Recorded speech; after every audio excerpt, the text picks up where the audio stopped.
This conference will now be recorded. Yes, now we all know. So the content might be made available, or edits of the content might be made available online. So if you have any objections to that, please let us know as soon as possible. But otherwise, this is the rule for the meeting of today. Let me go on, perhaps with shortly introducing, before we have this slide, maybe you can give me the next, just a quick words, slide number 4, please.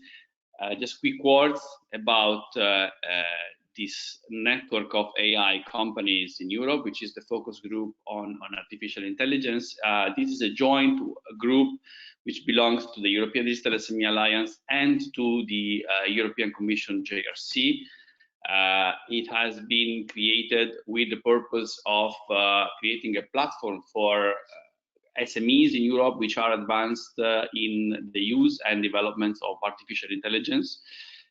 We now have enlarged the group to 100 companies. Maybe if you give me the next slide, we'll show that. It is available on the link you see. This is the first portion of the table, which is available online. There are, as I said, 100 companies which have been selected to be part of this group, which these companies come from pretty much every country in the European Union and also some neighboring countries from EFTA. These are obviously companies which we consider advanced in the use of AI and have been selected by us and by the JRC to be part of the group. Indeed, we also know that the JRC has a strong interest in monitoring this group in order to help them understand the trends in the adoption of artificial intelligence, especially among SMEs, and to come up with policy recommendations in the future about that topic. So the group is quite relevant to the European Commission as well. Going to the discussion of today's meeting, maybe we can go back to slide number 2. What we will have is a conversation with some experts who will bring different aspects to the table.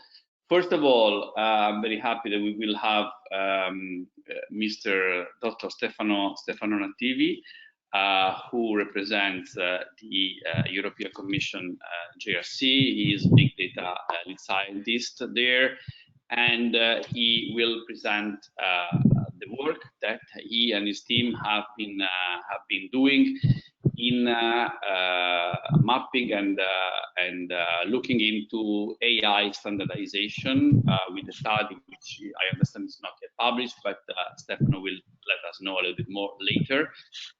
We will also have Mr. Lindsay Frost, who actually represents ETSI, European Telecommunication Standards Institute, where he is leading as a board member on the topic of artificial intelligence, and he will show us a little bit of mapping of AI activities and also give some insights of why and how SMEs could get involved.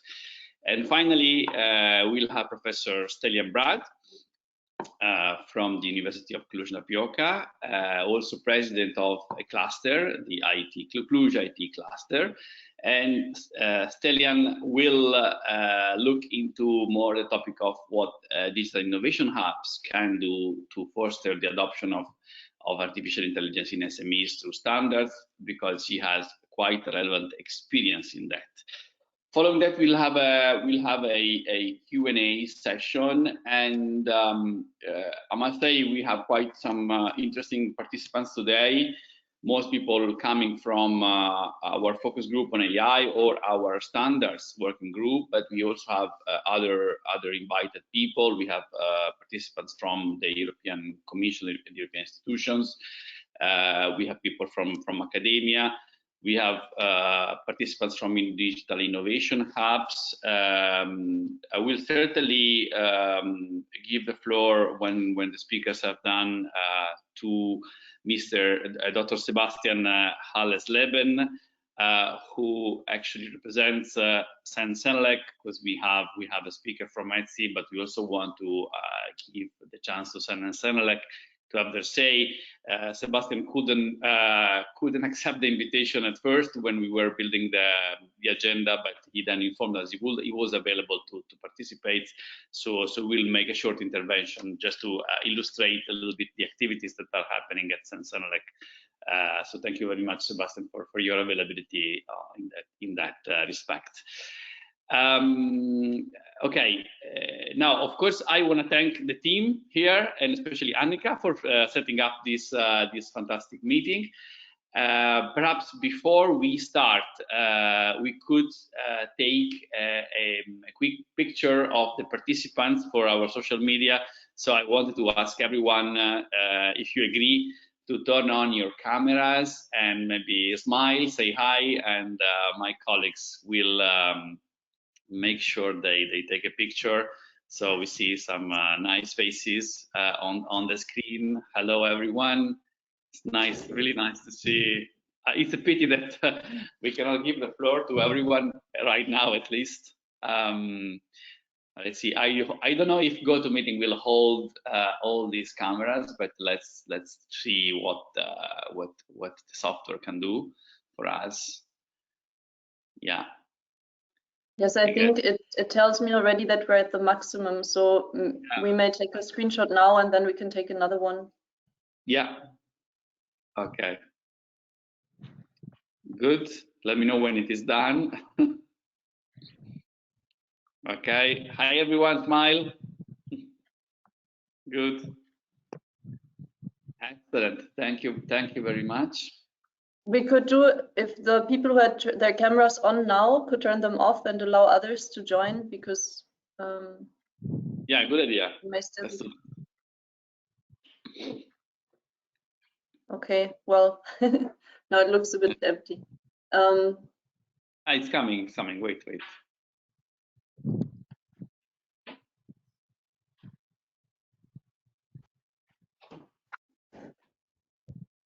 We see you also, Annika. At least it's good that you speak, Annika, because I feel a bit uncomfortable with the fact that we don't have much gender balance today in the agenda, at least. Okay. Okay. Thanks for that. I suppose we have taken the other picture. Okay. Let me just see. Okay. All right. Annika, I suppose I have covered everything you wanted me to cover from the presentation. Feel free if you have anything else you need to add. Otherwise, I think we should already kick off with the speakers' presentations. Yes, indeed. Okay, thank you. So I think the first one should be Stefano Nativi from the JRC. Stefano should have some slides, and just you can perhaps put them. Yes, they are ready. They are coming, I guess. Yes, fantastic. Okay. So Stefano, the floor is yours. Yeah, thank you very much, and thank you for having invited me to give this presentation. In order to save the band, I will switch off my video now, and let me start. Let me see how I can close. Okay, I cannot close this window. Okay, so I mean, today I'm going to present the artificial intelligence standardization landscape study that we have done in the framework of the AI Watch initiative. So just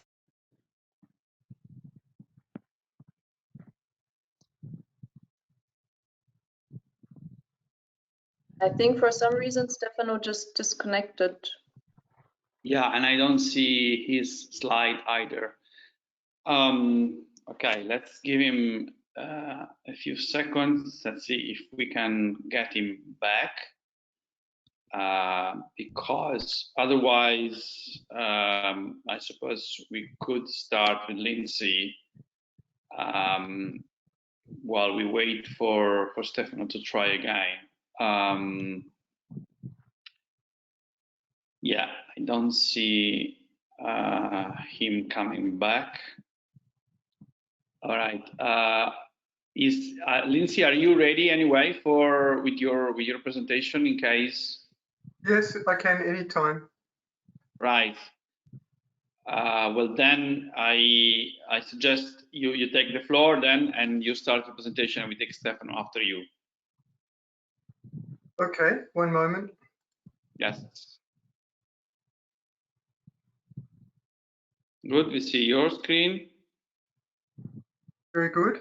So one moment, Maybe, I go to full screen. yeah, please. Okay, very good. So I also will leave out my video just now, but you can see my smiling face. So my job, I have two hats. On the one side, I work for the company NEC, and most of my time I'm active in Etsy and in recent times in AI in the last year or so. And I'd like to give a very quick run through these slides. You can look at them in detail later. So first of all, very generally, where are standards created or discussed, and how do they end up impacting small, medium, or huge enterprises through laws and regulation? So, of course, most of you know this, so I will be quick.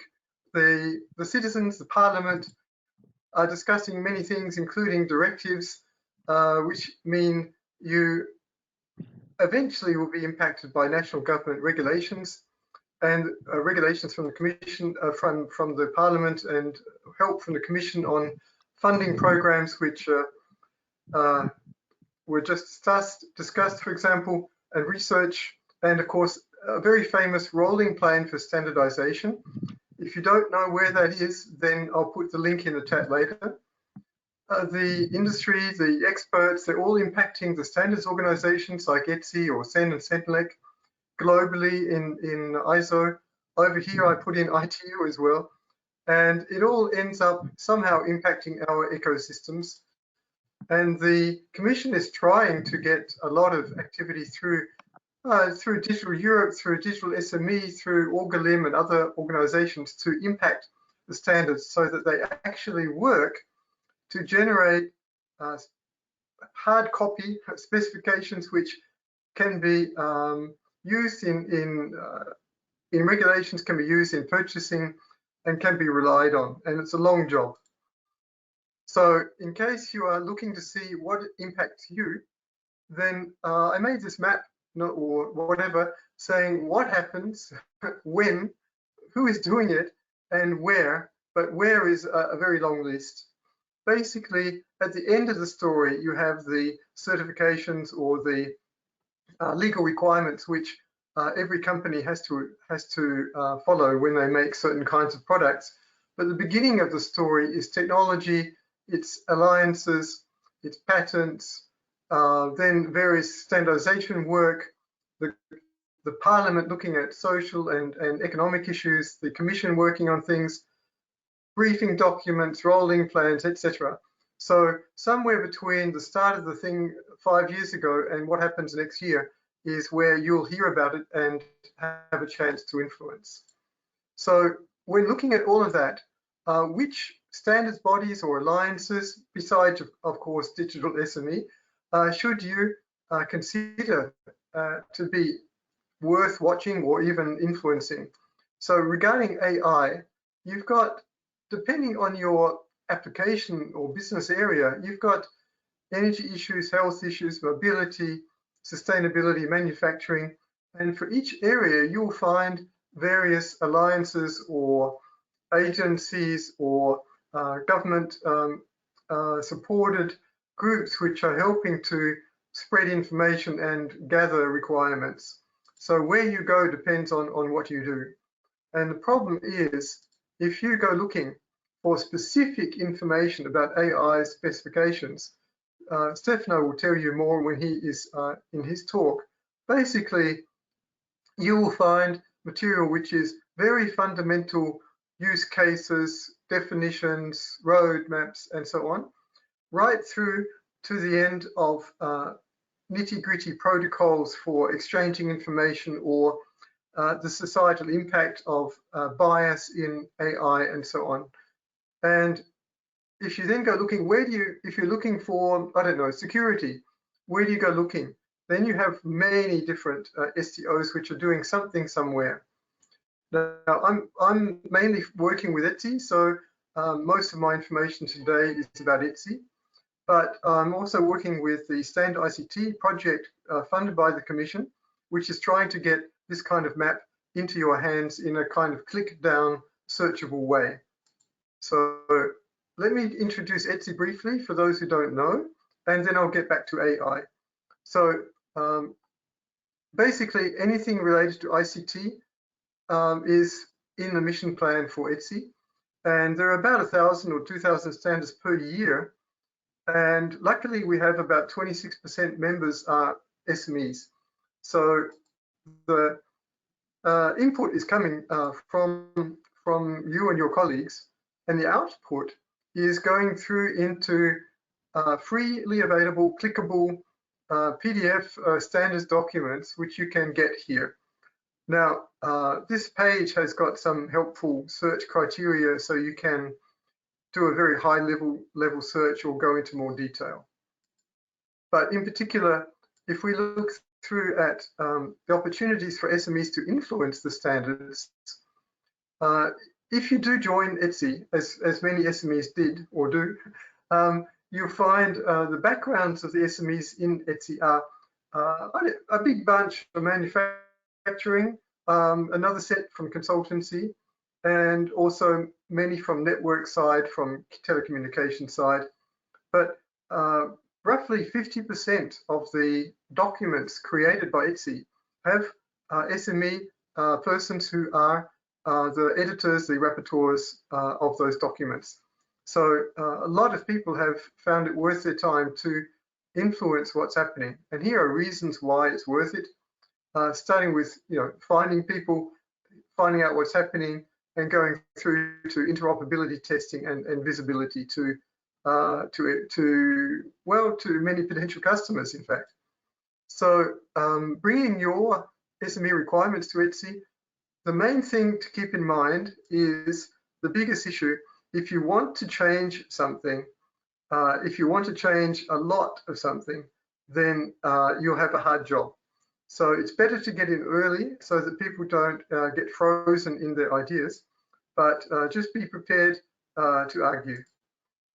So in general, if you don't know already, life cycle of a specification is quite simple. You start by pounding people on the head. You get some supporters to agree with you. You get a new work item, which says basically 4 ETSI members think it's a good idea to do something with a certain scope and with a certain time plan. And then there's lots of people usually end up making contributions, criticisms, changes, until finally, after some polishing by the editorial team of ETSI, there's a technical specification coming out. So that they all come out initially with version 1.1.1, and after that grow version 2s, etc. So you may want to, as an SME, get started not at the very beginning, but joining in somewhere in the middle, because you found some stable draft of a document which impacts your technological area, and you'd simply like to tweak it or change it somewhat, and not necessarily start from zero. It's faster, that's for sure. So I already mentioned the opportunities on a different map. I just want to highlight the easiest and best thing you can do is to push your requirements into the standards. There's a lot of intelligent people working hard, but they don't know your business. So pushing requirements is the best way to make sure you get better understood. So in AI direction, ETSI took a look about 1 year ago in across all of our groups and looked at, from a very high level, who is talking about terminology for AI, just so we talk about the same thing. Who is looking at different use cases, various ones for autonomous vehicles or for network optimization. Who's worried about the ethics and e-health aspect, and so on and so on. And as you can imagine, the number of topics from the very basics through to, let's say, the end game with testing and with KPIs, etc. This is being done in multiple groups. So this map is not easy, but it gives you an idea. So starting at the terminology, the basics and the use cases, there are a number of groups across ETSI, starting with 3GPP, ending over here alphabetically with testing labs. And all of them do some work on defining the use cases, defining the security issues and so on. And these bubble diagrams give you an idea of how much work they've done so far. And you can see roughly from the coloring if they're worried mainly about optimizing for networks. For example, experiential network intelligence is a group which is trying to use AI to optimize any kind of network.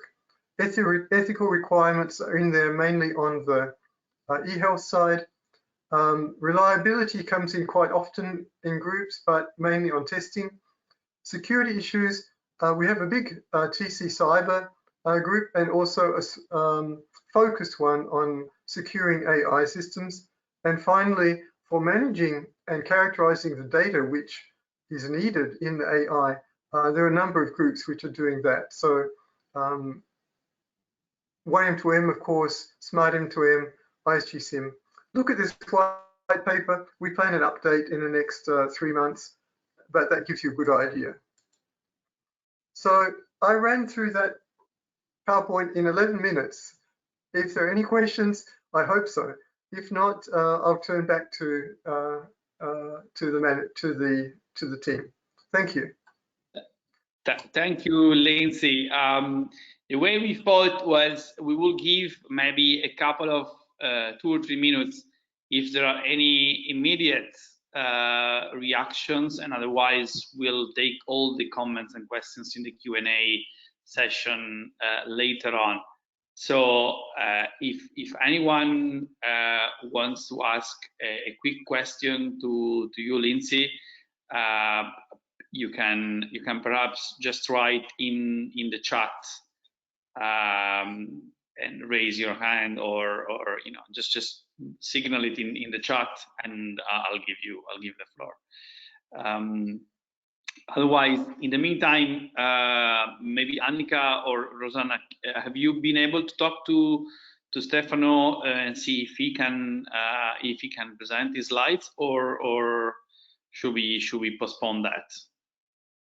I think we should move to Stelian first, but Sarah, since you're here as well, Sarah, do you also have the presentation, and could you also do it in case Stefano cannot connect?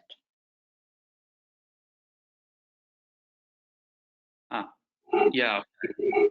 Well, yes, yeah. Well, I mean, if he cannot come back, I guess I can present his slide. Okay. Okay, great. Thanks so much. Then we move on.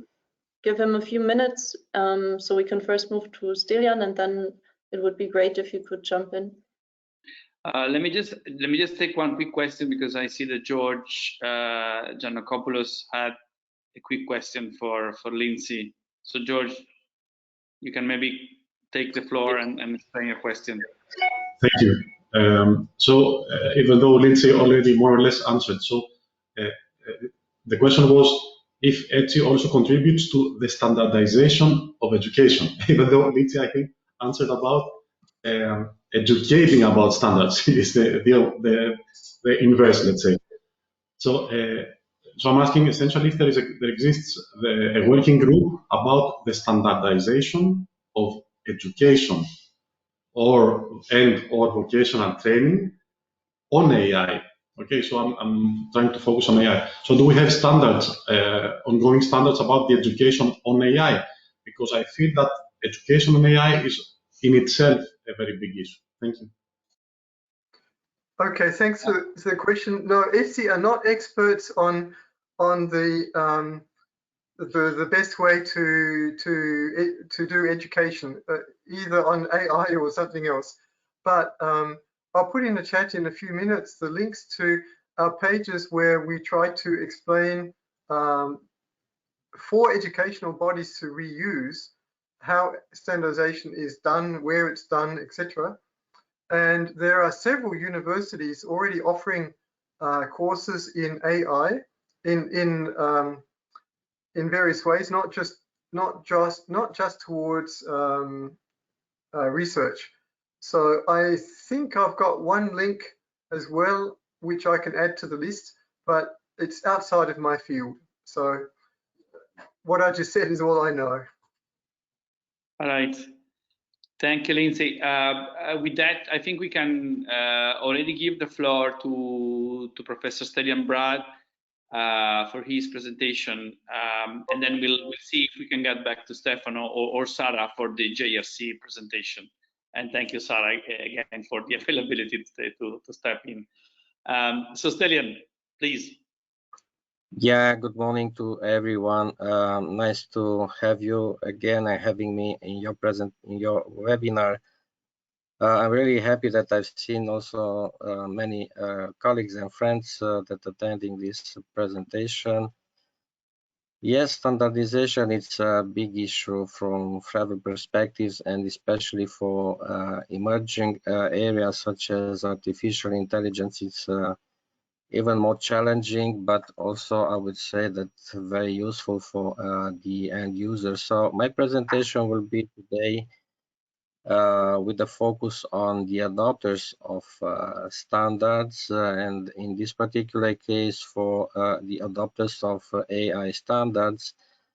And the purpose to the end of every journey is to have an accelerating adoption of these technologies for the benefits of the companies, of the way they are doing business. So I will try to share my thoughts in this presentation about little bit just to introduce the relevance of AI adoption by SMEs and how they can benefit. Nevertheless, we have challenges on the other side, and we'll see that AI standards can support this. And from this perspective, I will try to give a highlight on how SMEs can benefit from these standards to accelerate the adoption of artificial intelligence in their businesses.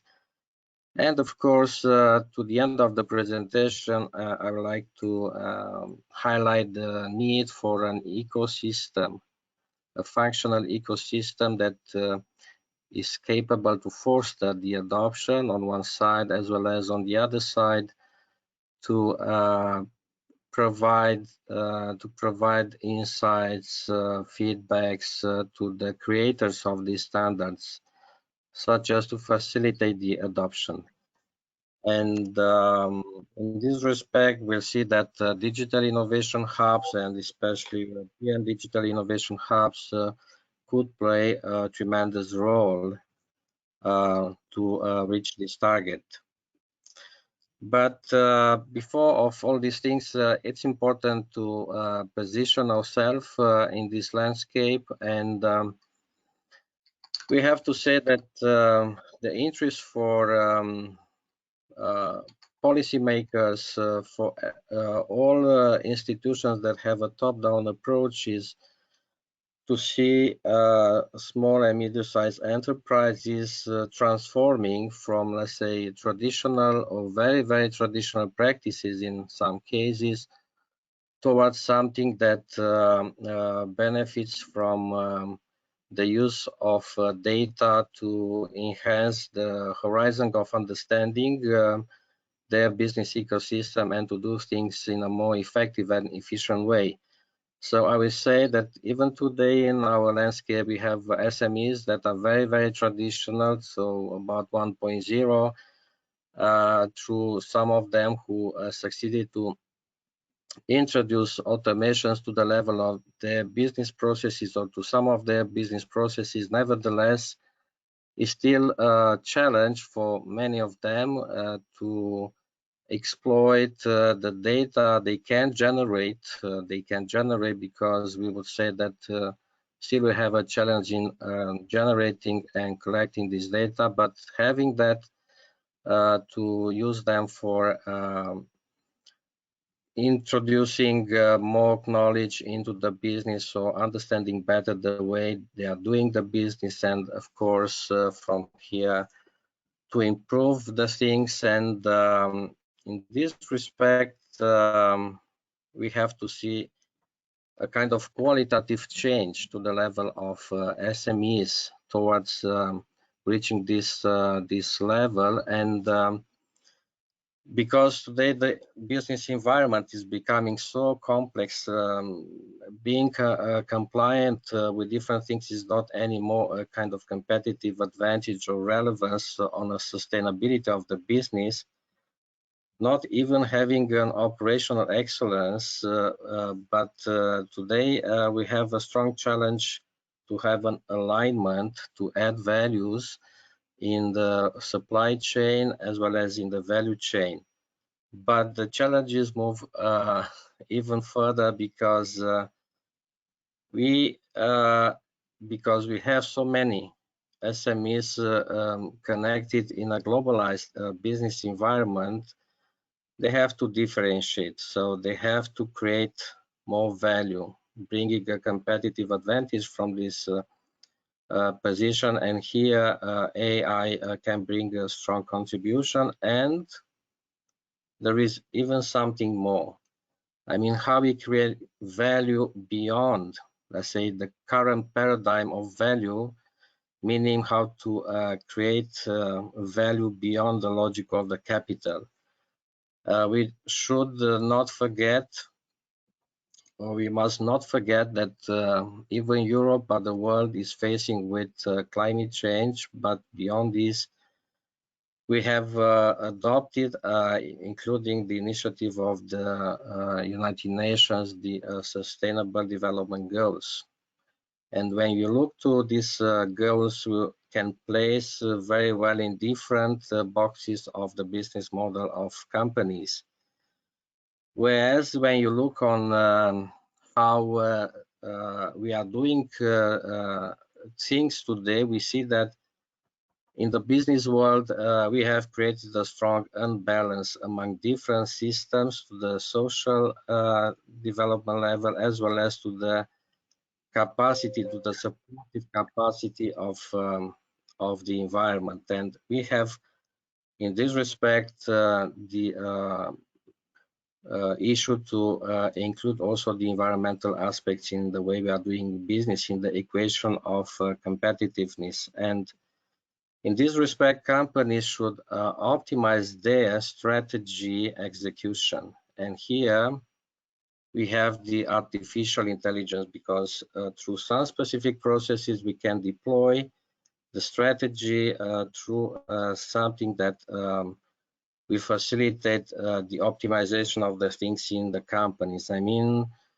they can optimize from different perspectives depending of the specificity of their businesses, but moreover to do the so-called intelligent innovations. So those innovations that have no harm side effects, because we have today a lot of innovations, but they create also some side effects harmful to the other stakeholders. And in this respect, we have to look how to optimize our business models, the value chains, the life cycle perspective, and lifetime perspective. But the challenge for SMEs is how and what data to collect, how to store them, how to process and prepare to be used in specialized algorithms, and then how to act. And here we have still challenges to change the culture in SMEs for a data-driven one and a data-driven mindset. It's a challenge to put any AI initiatives in the budget. They usually used for IT, and which is not very high in terms of turnover. Also, we have a challenge to explain them how to calculate a return on investment from AI, how to be readiness with the data for analytics and so on. As you can see, several other things, because besides AI, they have to invest in other supporting technologies that bring data, such as Internet of Things or cybersecurity for protection. And here we see the benefits of standards, because looking to the SMEs, we see the following things, and this is based on some researches we have done. It's a very little idea about what data to collect, how to collect this data, what KPIs to use, and most important is to avoid the trap of what is called good heart law. And maybe somebody doesn't know, I can explain about this, but it is a very critical issue. On the other side, also in SMEs, in terms of the AI adoption, there are little insight on how to operate their heterogeneous data, such as to be used in a proper way for AI analytics. And something which I like to highlight is the necessity for an AI management system, because we have to operate to the process level with all these things. And finally, another challenge is how to define data spaces, talking here about rules, architecture, ontologies, etc., for using data analytics, what use cases and AI paradigms fit for their businesses. And this is of one side, but we have to make everything to the level of the culture, because we are talking about innovation. Adoption of AI is about innovation, and innovation is related with capacity to deliver things in a way that is culturally fit to the end user. And of course, here we see the contribution or a potential contribution of AI standards for this particular case, because these standards can bring relevant information and support and explanation and guidance to all these three layers that I mentioned before.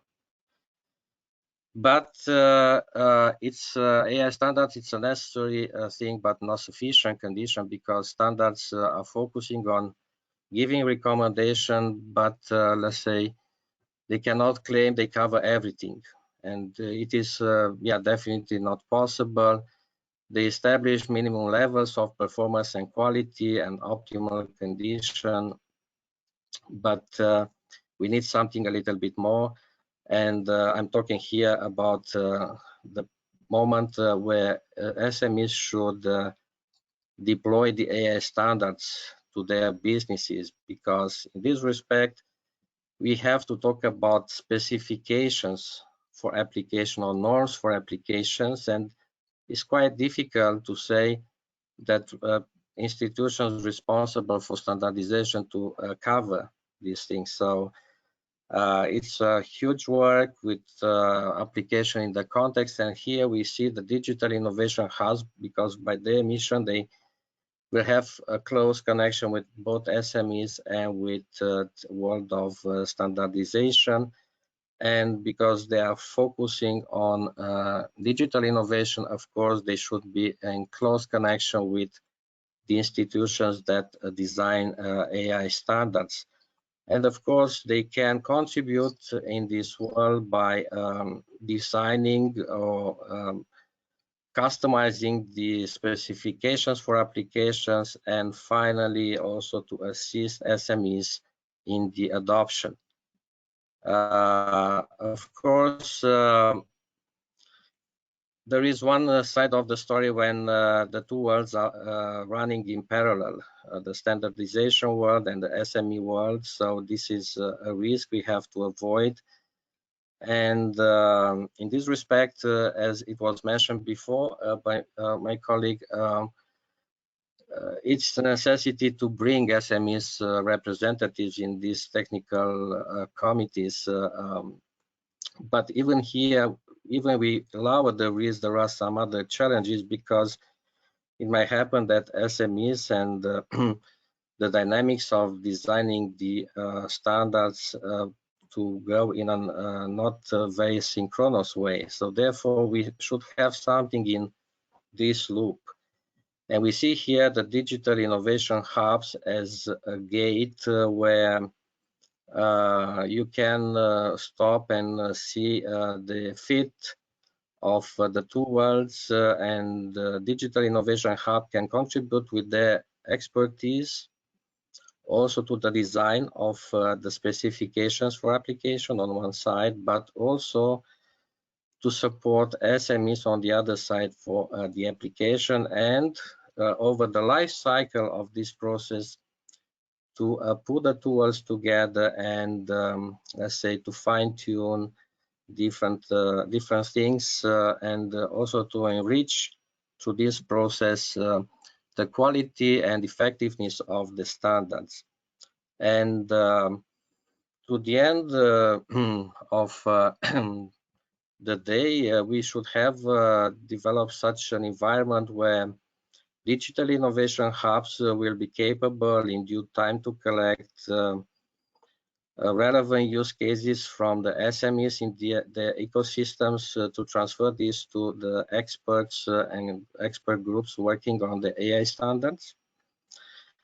They could strengthen the relationship with the world of standardization by checking the consistency of the standards from the SME perspective, to contribute with specification for standard application, and to see that everything or in which measure things are fit in terms of the cultural language to SMEs, but as well as to provide and to inform about what type of data and sources of data are available to SMEs.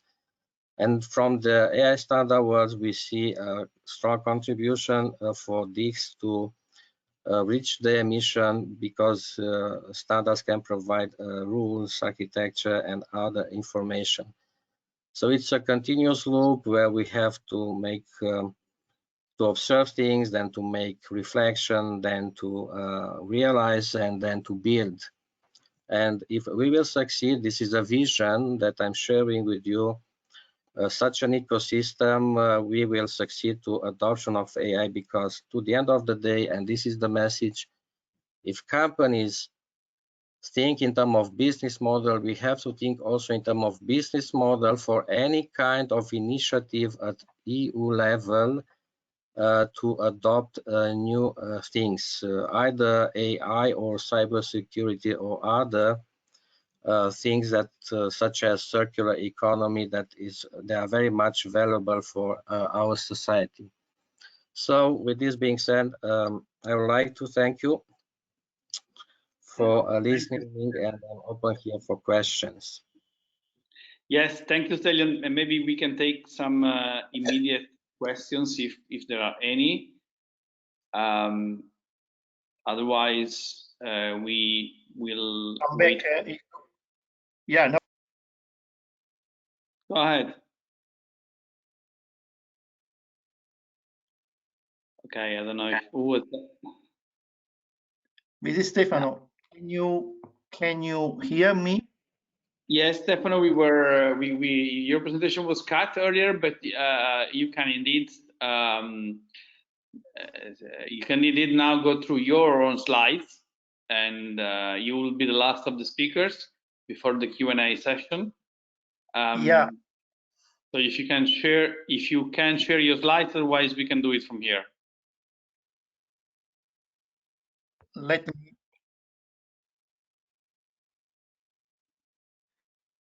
Excellent. I can see. Well, I mean, can you see now my slides? Yeah. Yes, we can see it. Maybe you can just make it bigger.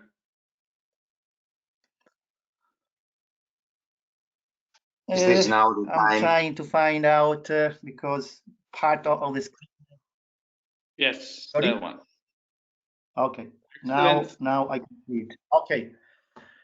I mean, let's see if I can do it now, because I didn't realize that I was disconnected. So I presented several slides before I realized that. Okay, so I mean, I don't know where you lost me, but I was saying thank you for having invited me, and this activity that I'm going to present is part of AI Watch initiative. AI Watch, as you may know, is a knowledge service from the European Commission in order to monitor the development, uptake, and impact of artificial intelligence for Europe. And it has been developed by the Joint Research Center in close collaboration with DG Connect, and was proposed in the coordinated plan on artificial intelligence published in December of 2018. In this framework, we had several monitoring tasks, monitoring as far as industrial, technological, research and policy activities in the member states, the uptake and technical development of artificial intelligence and its impact to the economy, in order to understand how far we are in implementing European strategy for artificial intelligence. And in particular, today, I will cover one angle, the angle of AI standardization process. And here you have the link to the iWatch portal. Okay, so what are the main goals of this standards monitoring activity for AI? There are two main goals. The first one is to monitor the landscape and being engaged in this framework with the European standards organization as well as international SDOs. And the other one is to study the possible role of standards on artificial intelligence, of course, as far as the next European regulatory framework for artificial intelligence. And at this aim, we establish a joint working group with DG Connect and the Joint Research Center. Let me see if I can minimize this. Okay, maybe it is better for you. Anyway, I mean, and here we started from the white paper on artificial intelligence, a European approach to excellence and trust, published last year. And so every information that I will present here are taken from this public document as far as the regulatory framework. And inside this framework, this paper, there is a good section dealing with the European framework that will create a unique ecosystem of trust. So requirements and other topics are coming from this document. And okay, to click here. Okay, so as I said, the first objective was to be engaged with ISOs and international SDOs. And so we are now part of the Sense Analytic focus group on artificial intelligence. Several colleagues presented today, are part of this effort, this joint effort. It is a European Commission Sense Analytic committee on artificial intelligence. We are engaged with ETSI, and Lindsay, of course, already covered ETSI activity here. We establish an A liaison with subcommittee 42 for artificial intelligence of ISO IEC.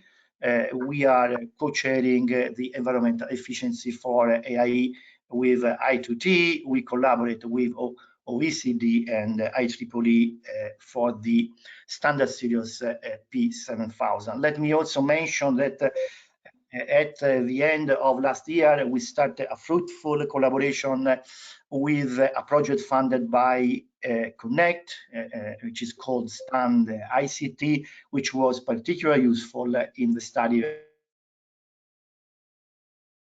that I'm going to present. So this study started last year, and we have already accomplished a first version of the study, which was circulated only internally to the European Commission, and now we have almost finished. Let's say in the next days we are going to finish the second version, and I'm going to anticipate some of the results of this second version of the study. And we are continuing, and the third and last version is expected by April of this year.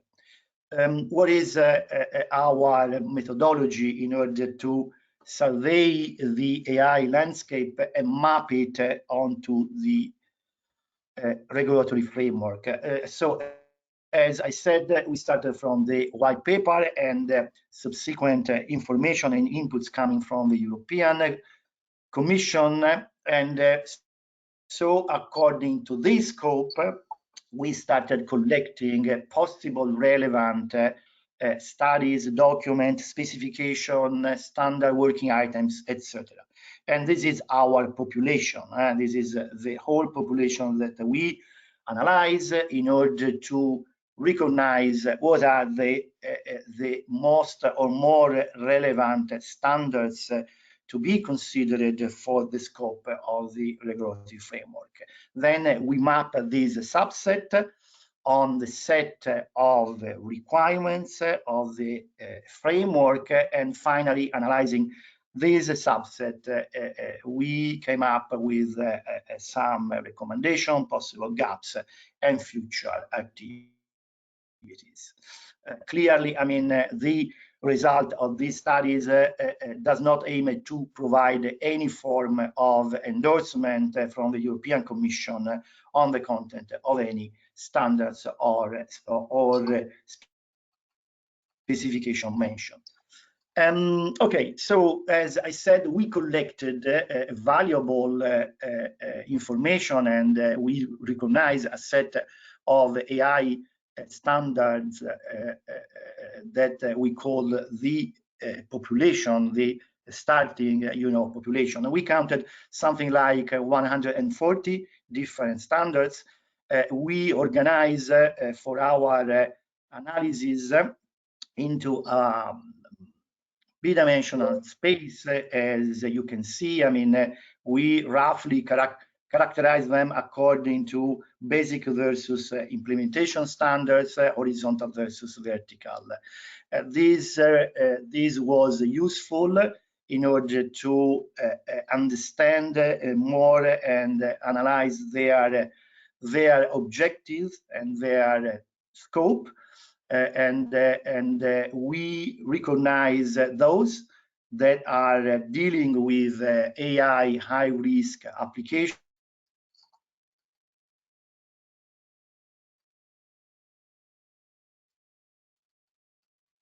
mainly, and in particular are relevant for the requirements of. We privilege the de jure horizontal implementation standards, and as I said, then we map on the requirements. Which are the requirements? From the white paper, we extracted 5 requirements areas. And here you can see, I mean, training data and record keeping, information provision, robustness and accuracy, human oversight. Then from the entire white paper, we also recognize a couple of horizontal requirement areas, that is testing, approaches and systems, and quality check systems. Oh, this is an overall, picture where we map the recognized standards. We are talking of roughly 80, standards that we consider more effective out of the 140. So we in this table you can see those standards group according to the SDO versus the 7 recognized requirements. And I mean, you don't have, of course, to go through the single, specification here, but just to give you a flavor of the numbers that we are considering. Clearly, for each of those standards, we also provided a fact sheet in order to capture and understand why they are considered relevant. Then we started analyzing this subset of relevant standards. In particular, in this plot, you can see the yearly distribution of the publication presently already published or next coming years. In particular, for the future, these must be considered as provisional. And we can notice that in these last few years, the activity has been quite important, and the peak is expected this year. But also for the next couple of years, we are expecting the end of several important working items. We define one analysis parameter, a very simple analysis parameter, which is called activity, in order to understand, how many working items or already, accomplished items have been done for each of these requirement areas, and then we classified according to three broad groups. The first one is requirements with more than 30 standards. The second one is between 15 and 30, and the low activity is characterized by less than 15. And here you can see that training data, robustness and accuracy areas are considered high active areas. Medium active are testing, transparencies, and information provision. Transparency and information provision, data, and record keeping. While low activity is observed for human oversight and quality checks systems. The same with another very simple parameter, which is called maturity. So the number of already published specification. High maturity means more than 10 already published standards. Medium between 5 and 10. Low less than 5. And here once more, training data and robustness and accuracy areas are considered quite mature, while medium maturity is for testing and information provision, and in addition to the already observed human oversight and quality check system, low activity areas, also data and record keeping are characterized by low maturity level. But of course, it is also useful not just to observe these two possible parameters, but combine them, so to understand the ratio between maturity and activity, because in some areas there is no activity, maybe because it is already well mature. And so we observed the relative maturity index, and here, as you can see, noticeably 5 or 7 requirements are characterized by a similar relative maturity level, while only one, that is data and record keeping, may be considered as relatively immature, let's say. This is the plot of what I describe so far. So you can see once more, robustness and accuracy in training data are classified very well, while human oversight and quality check system can be considered as potentially, not so strong areas. Then, okay, clearly, this is what is going on, what has been done in terms of already published standards, what is going on in terms of working items, but what about future? Because we know that ISOs and international SDOs also develop their roadmaps where they include well-recognized gaps and next coming topics. So we also collected information about some of these roadmaps provided by SDOs, but also national standard organizations such as the German one. And we came up with a set of already recognized future coming topics. This is the table here. I mean, you can see there are several, but what was particularly interesting for us is how those next coming items are relevant, for the regulatory framework. So we map onto the requirements. You can see the small quick look of this mapping table, too big to be included today. And so, I mean, we can also understand, which potential gaps are going to be addressed in the next future. My last slide here, we ended the study with a couple of conclusions.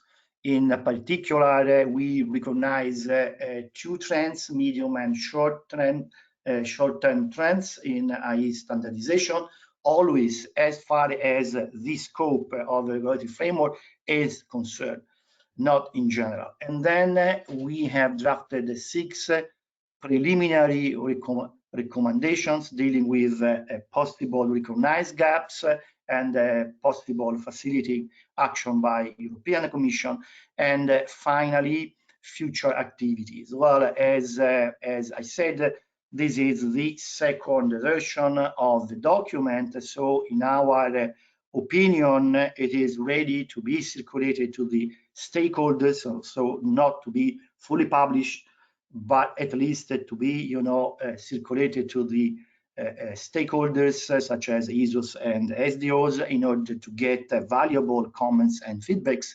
And in parallel, we will work on the third version to be released by April.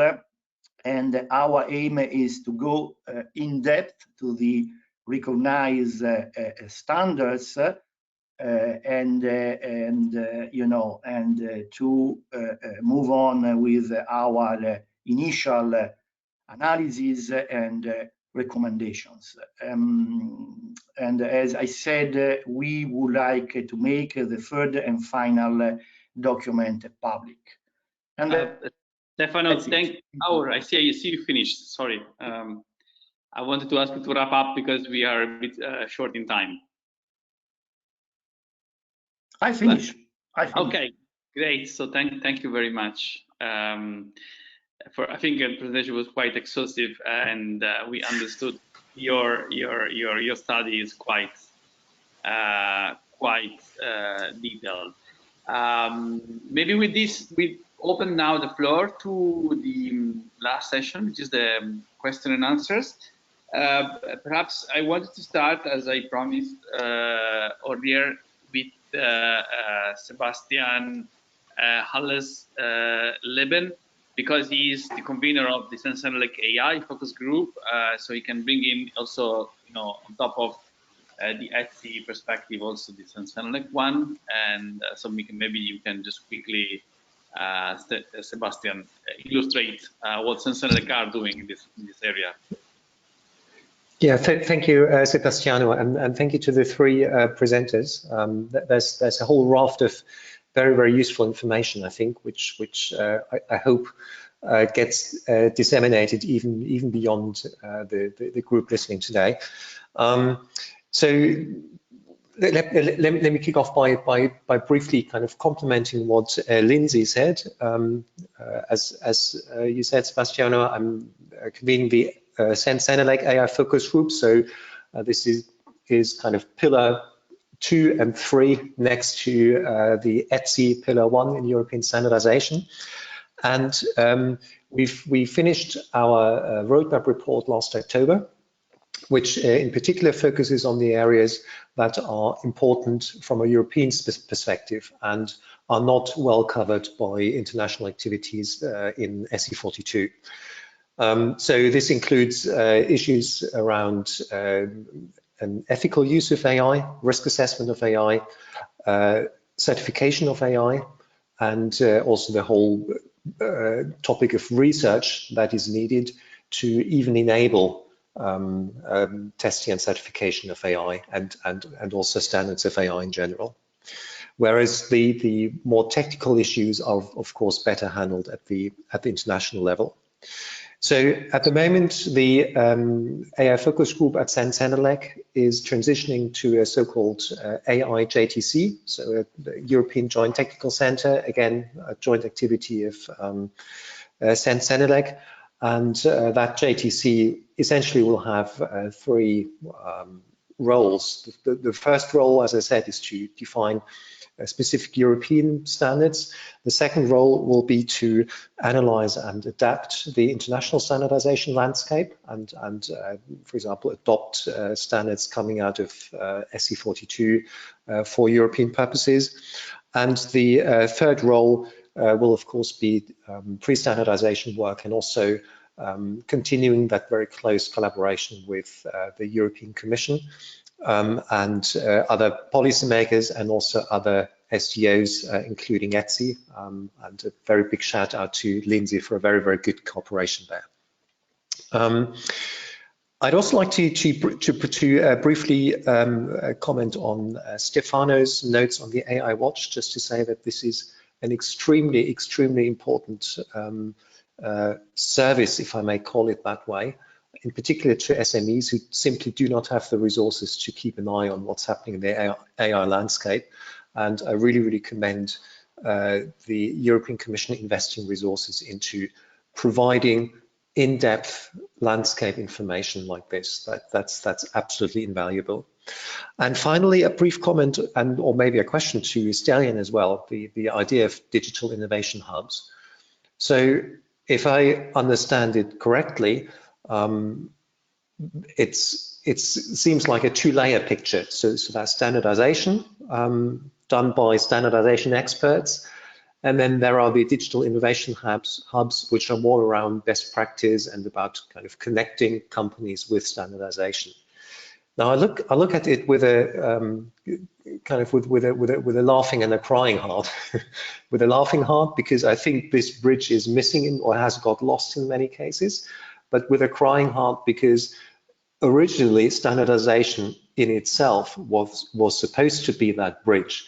It was supposed to bring together practitioners from companies, including SMEs, to create standards, not just people whose whole or whose only purpose in life is standardization. And so I don't think there's a very good solution. There are good reasons why things are as they are right now, but I'd be very interested in the views of Stelia and maybe Lindsay as well. Thank you. Thank you, Sebastian. I think you raised a quite interesting question on the role of standardization bodies and digital innovation hubs. I mean, I don't know if maybe Stelian wants to say something on that. Otherwise, there are other people who have asked the floor in the meantime. Happily, I will have a feedback on this, and thank you for the question. I think it's a great question. Honestly, it's a great question. Which is the idea? Nevertheless, as Lindsay mentioned, SMEs or representatives of SMEs are part of different working groups for standardization. Nevertheless, and honestly, we had some talks and discussions even recently on other initiatives for standardization, such as smart cities, and we have realized that it is an issue on the application, on the capacity to understand what is in the standard and how the standard can be deployed to SMEs. So it's not the job of the bodies for standardization to do these things, I would say, on one side. On the other side, it's a must to have, let's say, representative inputs from the territory. And when we are talking about territory, we are talking about all territory of European Union, all all realities in different industrial sectors, and this is a job that moves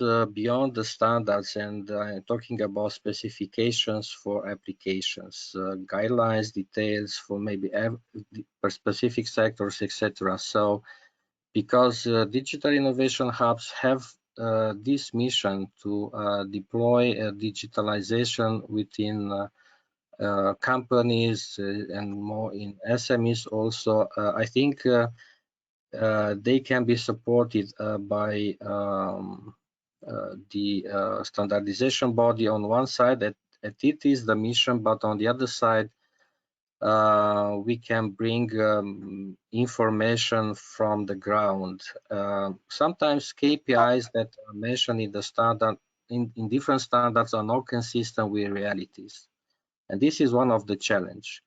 The other challenge is about the capacity of having this overpassing or of the good hard law, meaning sometimes if we indicate some KPIs to SMEs and they will try to move towards reaching those KPIs, maybe this could affect the performance and of the companies. So not all the time KPI should be seen in a very mechanistic manner. So here nuances, adaptations would be necessary, and I would say that Digital Innovation Hub could play a tremendous role in this landscape.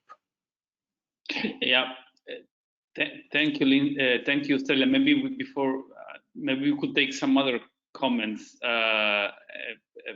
before we continue with this specific topic. So we open a little bit to other members of the group. I've seen that Olga and Emilia have started commenting on the chat, so maybe you also want to, if you feel free to intervene. Olga, perhaps you could start.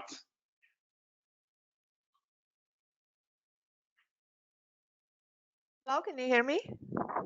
Yes, indeed. Oh, okay, thank you. I just would like to ask a little bit more about these working groups and how to join it, how to contribute it, and how to reach them, and how it actually work. If you have some specific links, I would be really thankful. Oh, yeah, I've got it. You asked this question to the working groups mentioned by the Commission, by Stefano, or those mentioned by standardization Lindsay? body? Yes. The last questions was related to Lindsay. Yes, and the first one I actually don't remember. It was, I think. Sorry, I have to find it. Oh yeah, but in any case, I've already got a link that I was looking for. So thank you. I don't have any more questions.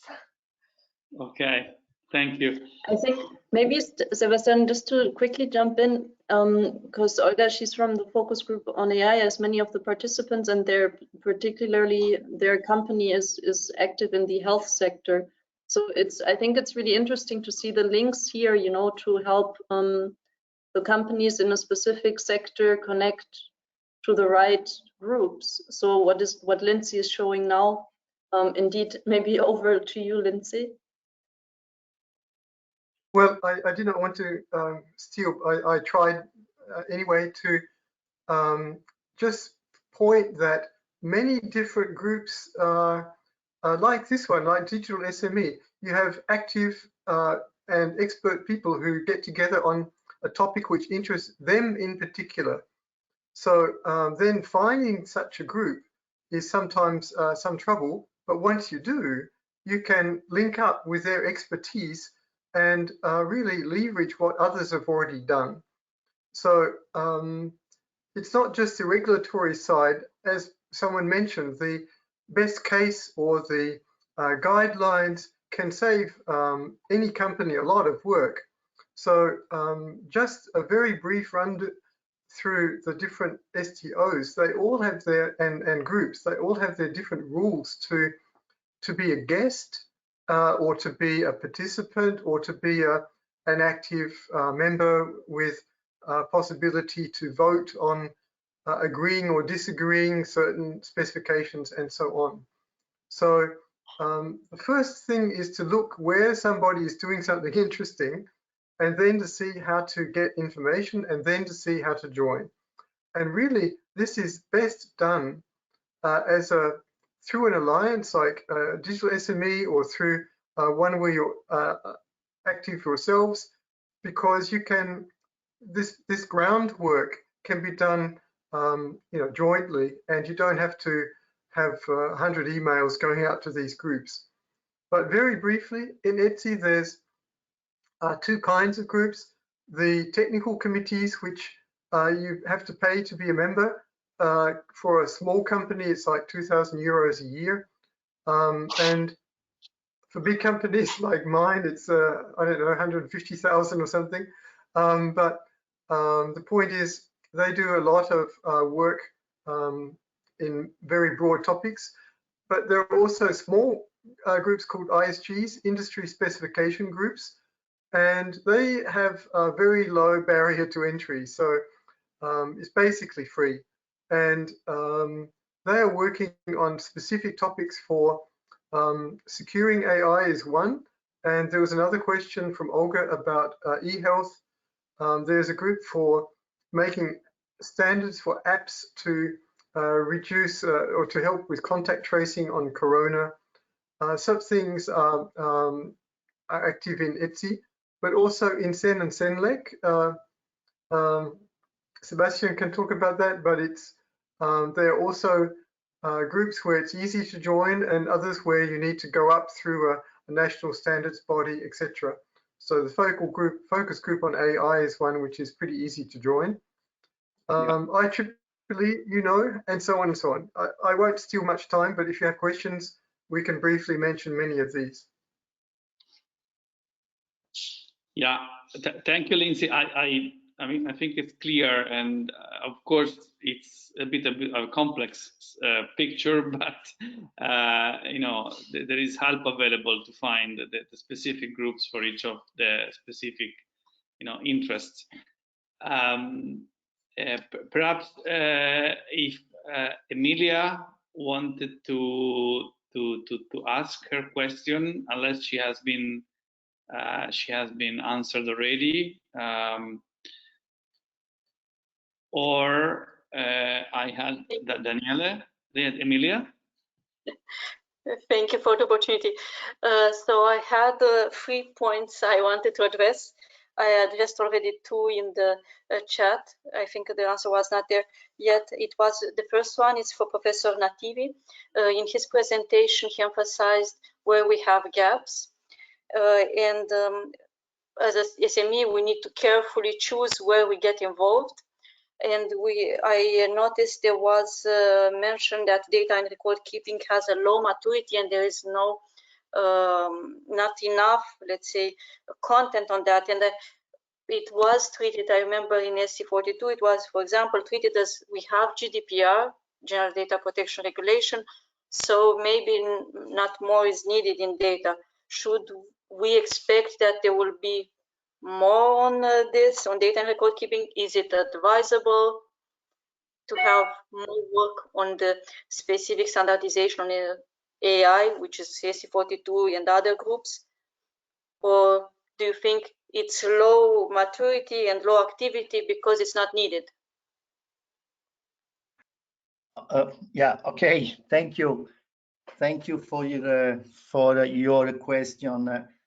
Well, I mean, I clearly, once more, I mean, this is a position coming from our study, so it is not an official European position. Well, I mean, from our study, well, I mean, I think that we need more work, more activity in this area, because of course GDPR is a quite, successful example of what the European Commission can do, and it took a long time to do that, but today it is appreciated a lot internationally. So I guess that as far as high risk application for artificial intelligence, certainly we need to think of something more specific. I'm thinking that in the regulatory framework, this particular topic will be covered, because it is important. It is certainly important to cover this area. So at least, I mean, as I said, this is what are the present conclusion from our study. Thank you. That is a needed clarification, because it provides, as Sebastian mentioned, it provides us an overview of where we should get involved and what are the main directions. So thank you for providing that. Really Thank useful. You. And Thank for organizing you. the session. Really appreciate it. Excellent. Maybe we should be soon wrapping up, but there was perhaps on the chat, there was also Daniela who was trying to raise another topic. Maybe Daniela, you want to take the floor quickly?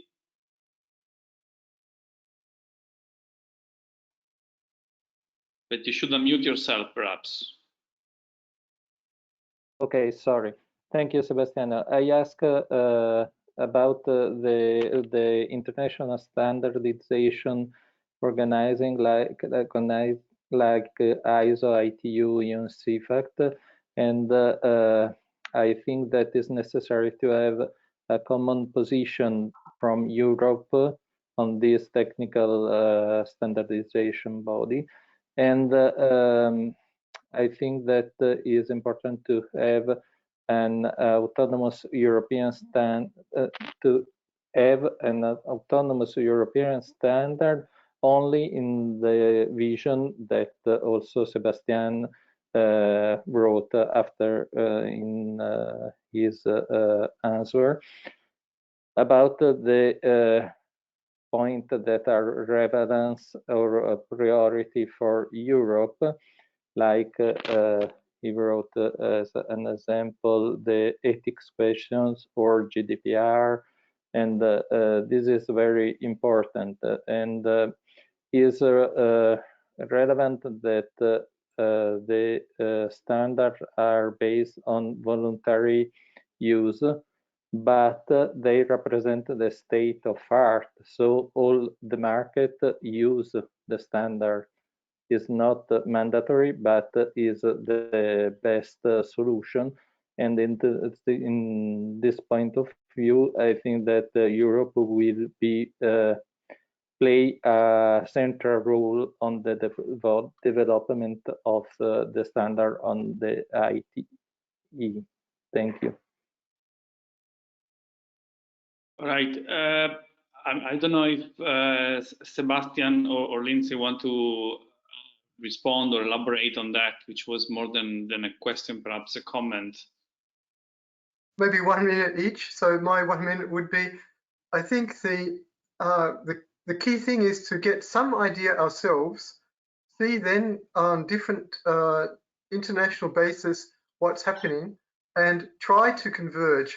But it's impossible to just copy and paste. And it's also very difficult to go out into a forum with highly divergent priority behind them, international ones, and expect that the views of some particular communities inside of Europe will get to the top of the list. So it's like joining a club. If you join a very big club, it takes a long time to get your voice heard. Thanks. And I think I would add to that, compare a structure like the European Union with a structure like the United Nations. We complain a lot about the European Union being slow. in terms of reaching consensus and addressing issues.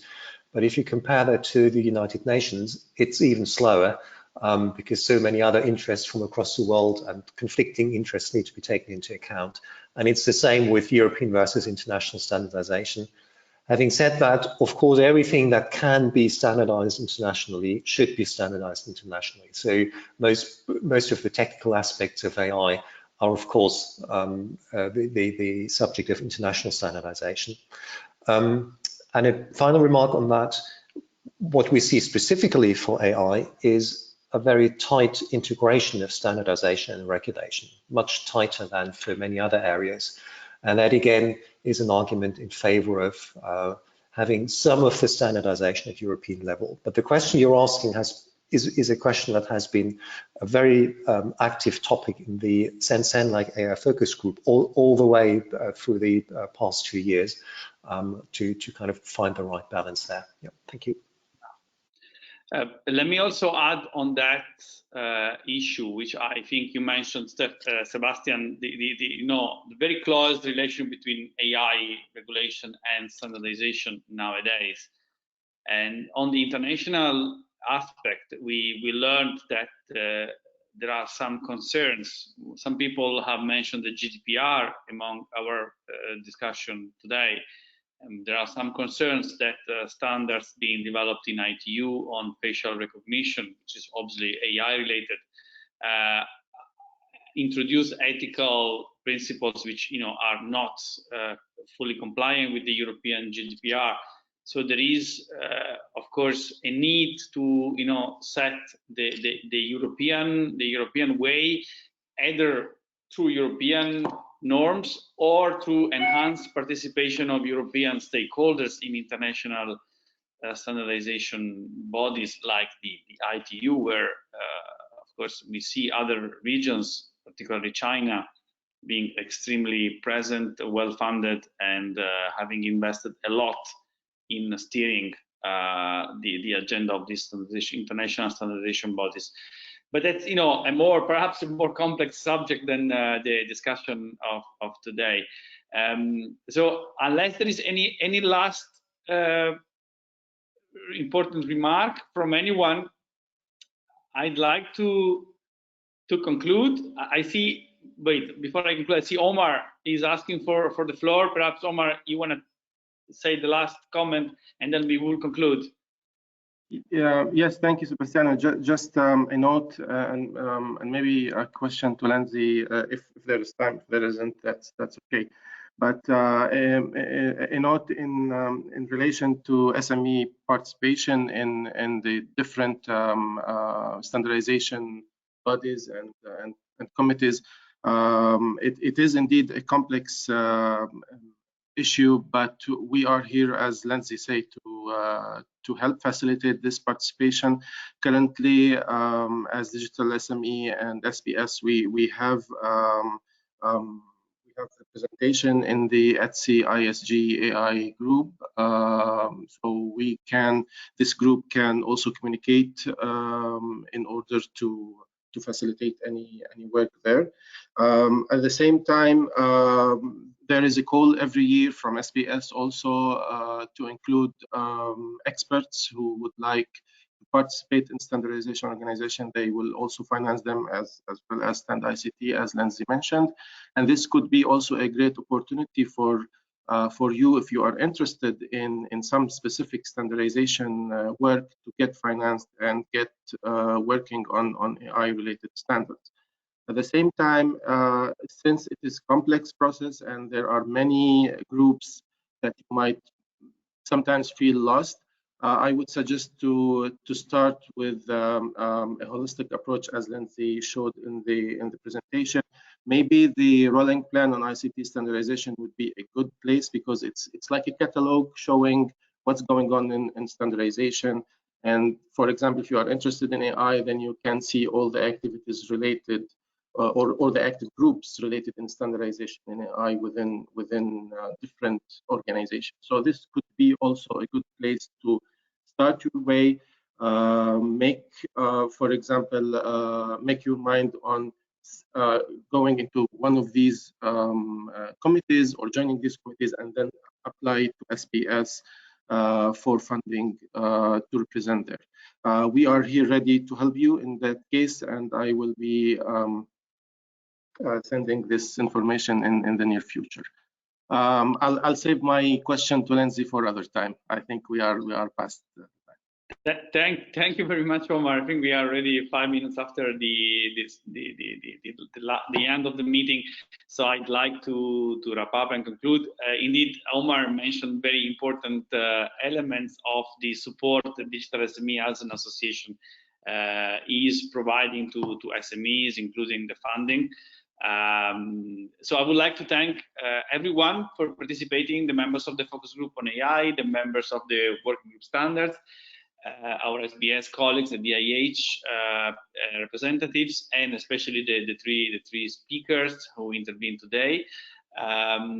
With this, let's conclude this very interesting meeting, and we definitely look forward to hearing from all of you soon. We'll publish a wrap up of the event on the website, so that there is, we continue the discussion, and I'm sure we're going to have other opportunities to talk. Thank you and have a good day. Thank you. Thank you. Have a nice day. Thank you.